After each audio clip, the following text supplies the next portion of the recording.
Alright, this is part 2 of my Trainspotting soundtrack video. Skip to this timestamp if you came directly from part 1. Now for anyone who found this video randomly, in part 1 I talk about why the Trainspotting soundtrack is so perfect. This is a continuation of that video. I had to cut it in 2 parts because of copyright reasons. If you clicked on this video without having watched part 1, there should be a link in the corner for you to go watch it. Go watch part 1 because it doesn't make sense without it. Now let's get back to the video. Despite being described as this exciting and satisfying way of life, both Nightclubbing and Renton's life have a darker and lonelier side to it.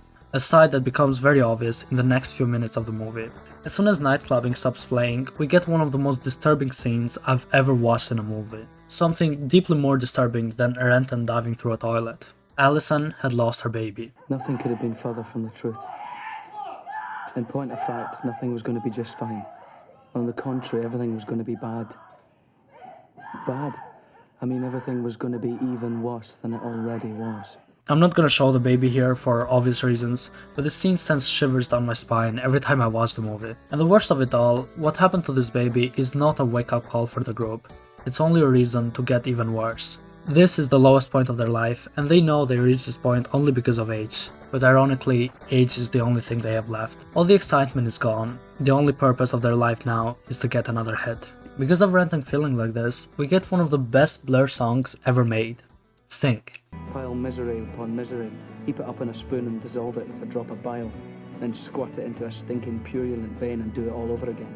Sink talks about what age does to both Renton's body and his life. He feels numb, like there's no worth to all of this. He knows that this is gonna be the lowest point of his life, and this song just goes so beautifully with it. Sing makes you feel like the end is coming very soon, and you can't escape it. Also, there's a line in the song that says, "If the child in your head, if the child is dead." In this instance, the child isn't just Renton's youth and desire for life, it's the actual child of Alison and Sick Boy. The song was released in '91, so this is just a coincidence, but it's such a perfectly chosen track. Talking about perfectly chosen tracks, we have what is mine and a lot of people's favorite song used in this movie, Perfect Day. You just keep me hanging on.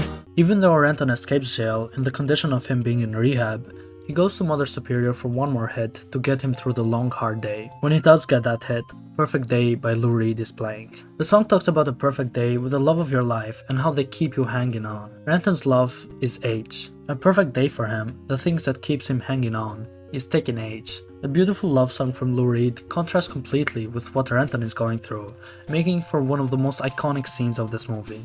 A perfect scene. The music starts off calmly and then it climaxes when Renton is laying on the ground.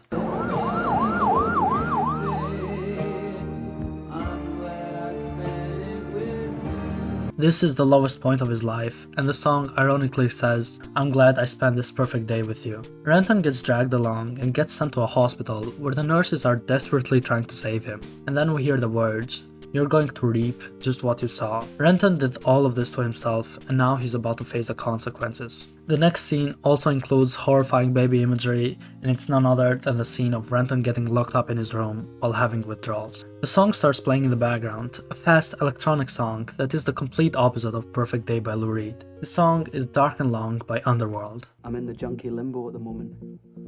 Too ill to sleep. Too tired to stay awake. We see Renton start hallucinating because he can't have a hit. He sees all the people in his life one by one, but he's not just casually talking to them, he's looking at the effect he has on their lives. The presenter on the TV asks the audience, is he guilty? Almost as if he's asking both Renton and us. Is he guilty or not guilty?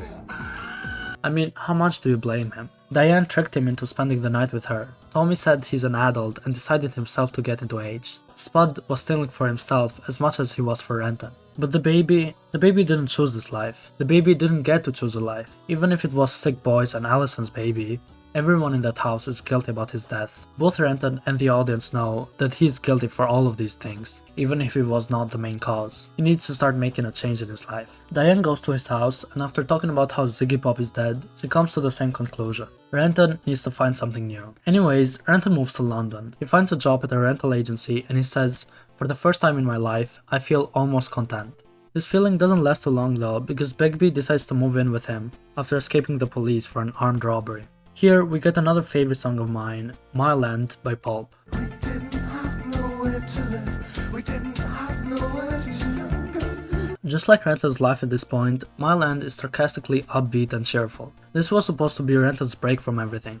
He was finally feeling almost content with his life, and now it had all gone to shit again. The original song talks about the time when Jarvis Cocker and Steve Mackey lived together in 1989. They had found a flat in My Land and it was an absolute shithole, and the lyrics describe how terrible this place was, while we have this happy instrumental that makes you wanna dance in the background. This doesn't matter though, because both Renton and Begbie get tired of this shit and decide to head to the club.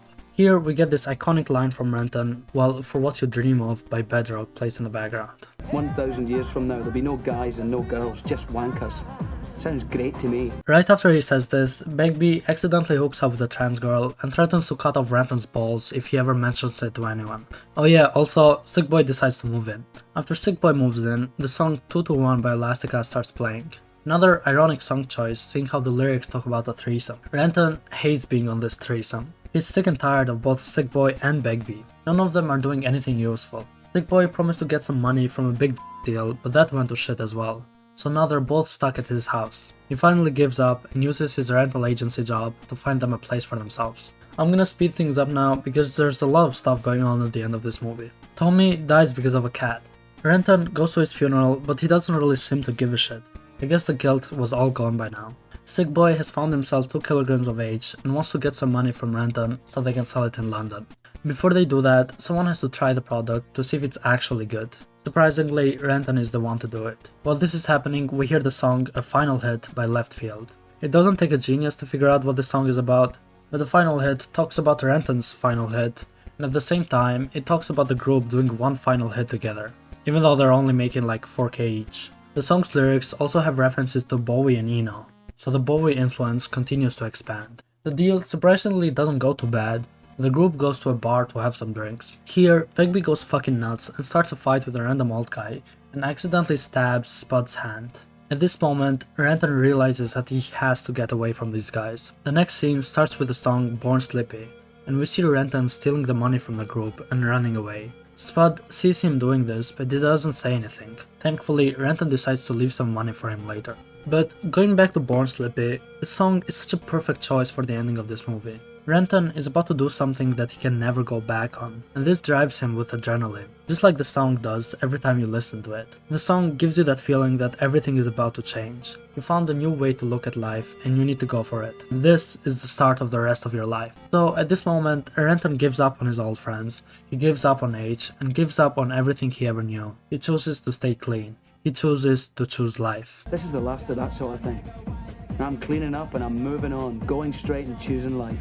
The song exploded in popularity after the film's release, and it has become the band's biggest hit by far. There are 2 videos of this song on YouTube with 25 million views each, and they both have Trainspotting as their thumbnail. So it's safe to say that this is another song that will forever be associated with this movie. While the credits are rolling, we also hear Close Out Romantic by Damon Albarn, which is a nice wrap up to this beautiful soundtrack. That's all I had to say for Trainspotting. I hope you guys liked this video. I know I did because I've been talking about making it for like months. Check out the Discord and Patreon down below, like and subscribe, blah blah blah. Goodbye.